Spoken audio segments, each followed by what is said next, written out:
The weight of waiting. The Thornton homestead sat in a pocket of land where the prairie rolled gently downward, as if the earth itself had decided to cradle this small claim against the harshness of the open plains.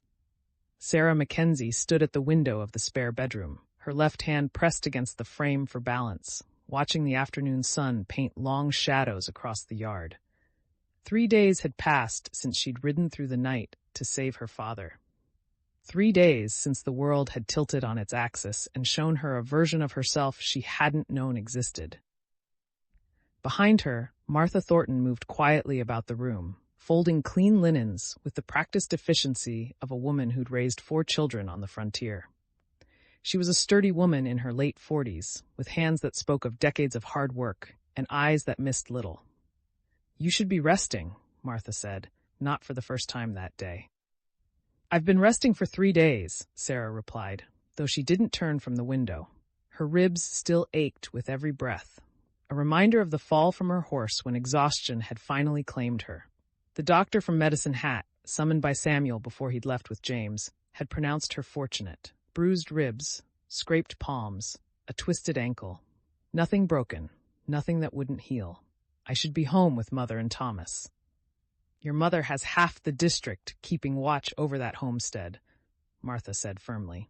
"The Johnsons, the Reids, the Peterson brothers, Daniel and Mary, they're safer than they've been since you arrived in Alberta. What they don't need is you riding back before you can sit a horse without wincing." Sarah finally turned, managing a weak smile. "You sound like Daniel." Something flickered across Martha's face, amusement perhaps, or knowing. "My son has good sense when it comes to most things, though I'll admit I've never seen him quite so focused as he's been these past days." Heat crept up Sarah's neck.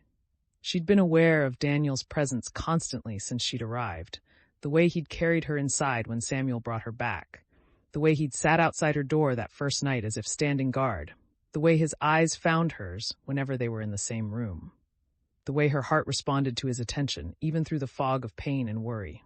"He's been very kind," Sarah said carefully. "Kind."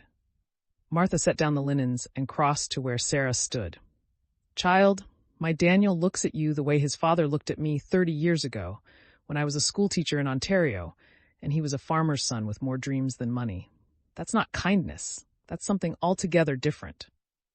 Sarah's breath caught. She'd felt it. Of course. The shift in how Daniel spoke to her, the weight of his concern, the way his hand had lingered on hers when he'd helped her to the table that morning. But hearing it spoken aloud made it real, made it something she had to acknowledge.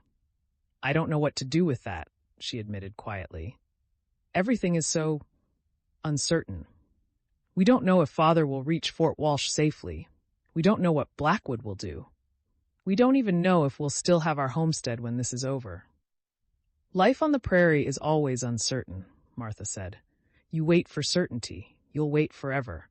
Sometimes you just have to trust that the ground will hold when you take the next step." Before Sarah could respond, the sound of hoofbeats drew both women's attention back to the window. A single rider approached from the east, moving at a steady pace that suggested neither urgency nor leisure. As the figure drew closer, Sarah recognized Peter Reid, one of the neighbors who'd answered her call for help. "Something's happened," Sarah said, already moving toward the door despite the protest from her ankle. Martha caught her arm. "Let me go first." "You stay here." But Sarah followed anyway, limping down the narrow stairs to the main room, where Daniel was already opening the door. He'd been repairing a harness at the kitchen table, but the leather strips lay forgotten as he stepped outside to meet Reid. Peter Reid was a lean man in his 30s, with the weathered face of someone who'd spent too many seasons fighting the prairie sun. He dismounted with the easy grace of someone who'd been born in the saddle, removing his hat as he approached. "Daniel, Mrs. Thornton." His eyes found Sarah in the doorway. "Miss Mackenzie, glad to see you on your feet." "What's happened?" Daniel asked, his voice tight. Reid glanced between them, weighing his words. "Blackwood's left Medicine Hat, pulled out yesterday morning with 2 of his men, not the ones who were watching your place, Miss Mackenzie. Different men. Harder looking, if you take my meaning." Sarah's stomach dropped. "Where did he go?" That's the question, isn't it? Reid shifted his weight. Frank Johnson rode into town this morning for supplies.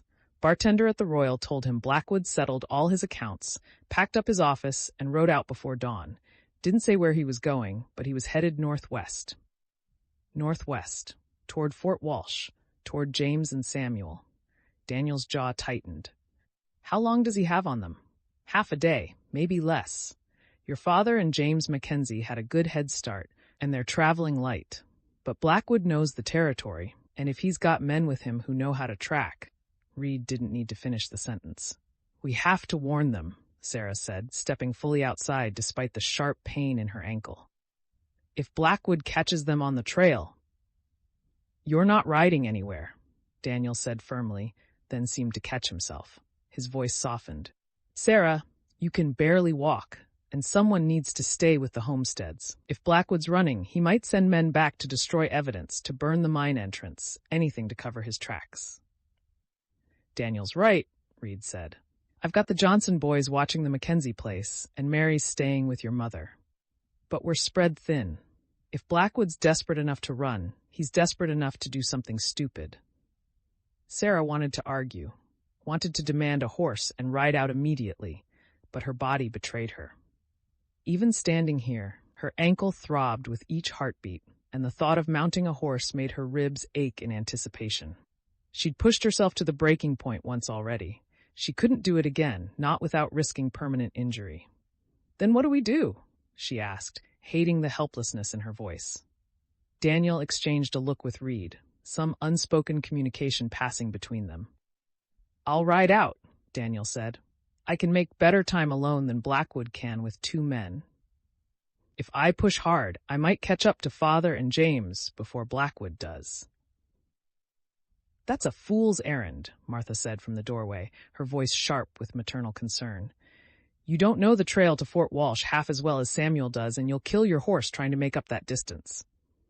Then, what would you have me do? Daniel turned to face his mother, and Sarah saw the same determination in his eyes that she'd felt burning in her own chest 3 nights ago. Let Blackwood ambush them? Let him kill 2 good men because we sat here and did nothing? The silence that followed was heavy with the weight of impossible choices. Sarah understood it intimately.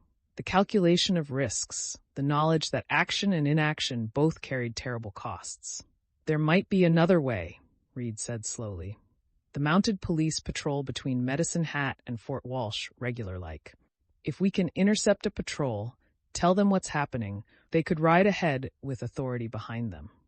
Blackwood might be willing to ambush 2 homesteaders, but he won't take on the Northwest Mounted Police. That's a lot of ifs, Daniel said. If we find a patrol, if they believe us, if they reach Father and James in time. It's better odds than you riding alone into country you barely know, Reid countered. And I know the patrol routes. I can find them. Daniel looked at Sarah, and she saw the question in his eyes. He was asking her permission. She realized, not because he needed it, but because her family's fate hung in the balance, and he wanted her to have a voice in the decision. Sarah thought of her father, riding through the prairie with Samuel Thornton, carrying William Garrett's letter close to his chest. She thought of the silver mine, the Henderson family's flight, the 6 years Blackwood had kept his secret buried. She thought of Thomas, trying to be brave while his father rode toward danger. She thought of her mother, holding their homestead together through sheer force of will. And she thought of herself, the girl who dug through a sod wall and ridden through the night because waiting was not an option. Do it, she said. Find the patrol, and Daniel. She paused, searching for words adequate to the moment. Thank you for everything.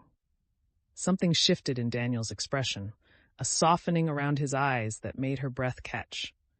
I'll bring them home safe, he said. I promise. Reid nodded. I'll get fresh horses. We leave in an hour. As the 2 men moved to prepare for the journey, Martha came to stand beside Sarah. They watched in silence as Daniel crossed the yard to the barn, his movements purposeful and sure. That boy's in love with you, Martha said quietly. You know that, don't you? Sarah did know. She'd known since the moment he'd looked at her across the Mackenzie homestead, surrounded by neighbors who'd come because she'd asked and said, You saved them all. She'd known since he'd carried her inside his family's home and stayed by her door like a sentinel. She'd known since this morning, when he'd helped her down the stairs, and she'd felt the careful tenderness in his hands. "I know," she whispered. "And how do you feel about that?" Sarah watched Daniel emerge from the barn leading his horse, watched him check the saddle with practiced efficiency, watched him pause to look back at the house, at her, before continuing his preparations. Her heart answered before her mind could catch up. "I feel like the ground might hold," she said. Martha smiled, a knowing expression that spoke of her own youth, her own leap of faith. "Then tell him so. When he comes back, tell him so." "If he comes back," Sarah said, the fear she'd been holding at bay finally breaking through. "He'll come back," Martha said firmly, "and so will your father. You Mackenzies are survivors. I saw that the moment Samuel told me about your ride. And my Daniel's got every reason in the world to make sure he keeps his promise to you." An hour later, Sarah stood in the yard, leaning heavily on a walking stick Martha had found for her, watching as Daniel and Peter Reid prepared to leave. The afternoon sun was beginning its descent toward the western horizon, painting the prairie in shades of gold and amber. In the distance, she could see the dark smudge of smoke from the Mackenzie homestead, her mother keeping the fire going, keeping their claim alive. Daniel approached her, leading his horse. Up close, she could see the determination in his face, but also something else. Uncertainty, perhaps, or hope. "I'll find them," he said, "whatever it takes." "I know you will." Sarah reached out, her hand finding his fingers closed around hers, warm and solid and real. "Daniel, she stopped, the words catching in her throat. There was so much she wanted to say, so much she'd been holding back because the world had been ending and there'd been no room for anything but survival. But now, with him about to ride away, possibly into danger, possibly toward Blackwood's desperation, she found she couldn't let him go without saying something. "When you come back," she said instead, "we need to talk. About everything." His eyes searched hers, and she saw hope kindle there, bright and fierce. "I'd like that," he said quietly. "I'd like that very much."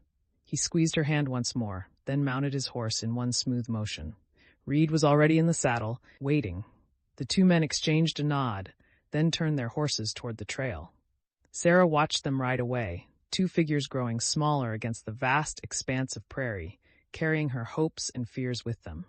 The sun continued its descent, and somewhere to the northwest, her father rode toward Fort Walsh, unaware that Cornelius Blackwood was hunting him. Martha came to stand beside her, one hand resting gently on Sarah's shoulder. "Now we wait," the older woman said. "I hate waiting," Sarah replied. "I know, child, but sometimes waiting is the hardest work of all." As the sun touched the horizon, painting the sky in shades of crimson and purple, Sarah thought of all the threads that bound her life together: family, land, survival, and now something new, something fragile and precious that might grow into love if they could all just survive long enough to let it. The prairie wind picked up, carrying the scent of sage and dust and the promise of rain that might never come. Somewhere in the gathering darkness, men rode toward collision. Justice and vengeance, law and desperation, all converging on the trail to Fort Walsh. And Sarah Mackenzie, who had learned she was capable of extraordinary things, stood in a borrowed yard and did the hardest thing of all. She waited.